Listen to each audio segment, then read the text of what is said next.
But I also think that makes you a better comic, because then you can see other people's biases and perspectives just a little bit easier, and help to, deliver things in a way that, like I try to construct all of my jokes in a way that are going to like get in under everybody's, like whoever you are, wherever you came from, I want this thing to be my truth. It's the same joke, but it like, here's how you'll digest it, and here's how you'll digest it, and here's how you'll digest it. And then finding a way to like weave that all together so that everyone kind of gets that.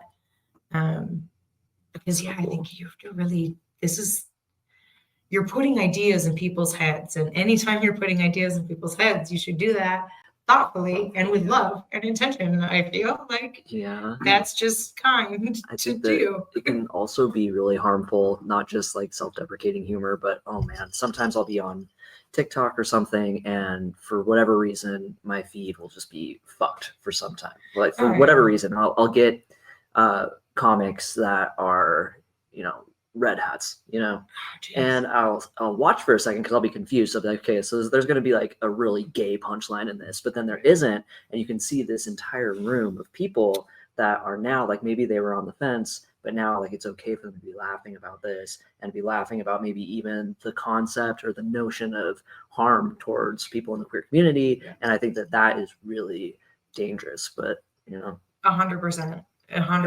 Like I genuinely believe like part of how we got to where we are right now is a irresponsibility of the artist's sort of infrastructure or industry or whatever. Like, you're responsible for those words and those feelings and those everything that you're putting out there, and it is going to have an impact, however large or small. You don't know. You'll never know how large or small that impact was. And like you can get people, and I love to get people laughing about something they didn't think they might be laughing about. Which is why you got to do that like work on the right side of things, on the right side of history, so to speak, so that you're not making it okay for people to laugh at something that they really shouldn't. If we're all really honest with ourselves, the only reason we're laughing is because we feel uncomfortable right now. And that's really what laughter is. We're uncomfortable for a second, right? There's this tension. And then something, it could, anything, it doesn't matter what it is, anything can pop that tension and make you just laugh, right? But then you have to like process all of that emotion that was brought up, and when it's a red hat giving an audience full of people permission to laugh at something that they absolutely should feel bad about laughing about, like if you can construct it in a way where you like make them laugh about it, and then we all like break that down and figure out why we were uncomfortable just now and how we were laughing, and because it's not, it can be very destructive to not just an individual person, but to the whole of society. I think, like, I agree. I think here we are. There's so much power in like you saying tranny and things like that, or like our community saying faggot, all of these things, because we're taking the power out of it. We're reclaiming it. Exactly. And I think it's the same way with, dark humor, jokes, things like that. Like if something traumatic happened to you, then now you can laugh about it. You effectively took the power out of it. And now I think that's super empowering to be able to do that. So I think that comedy really can be healing in a lot of ways. A lot of ways. So not just to like you as the comedian saying what you're saying, but to anyone in the audience that's had even a similar experience, you know, like Mm-hmm.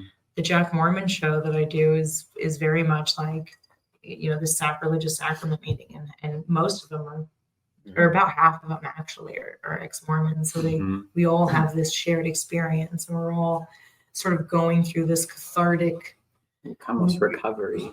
yeah, if you it's will. very Yeah.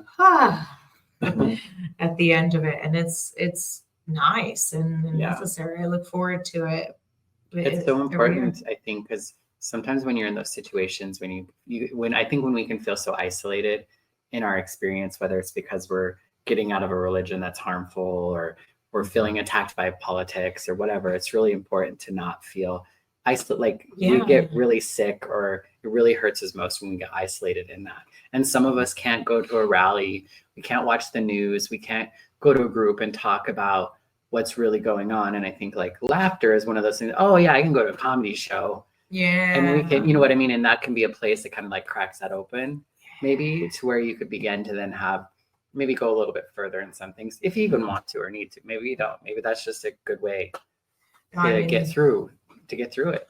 Yeah, I agree. The Jack Mormon comedy show is great. I bartended for a couple of them. Yeah. I even had an ex that performed in it. And you see these people come in that seem like they're not even super used to being out in clubs, you know, very like self-conscious. Yeah. And just kind of meek. And then throughout the night, because they see these comics, then usually the last one is, there was a guy that was, his comedy was fucking rough, and I loved it. It was really dark, and you see these people that were very timid and stuff just laughing about it. Like, Miles, yeah, it's Miles. sure. Yeah, I was cracking up at his shit about like being a Boy Scout.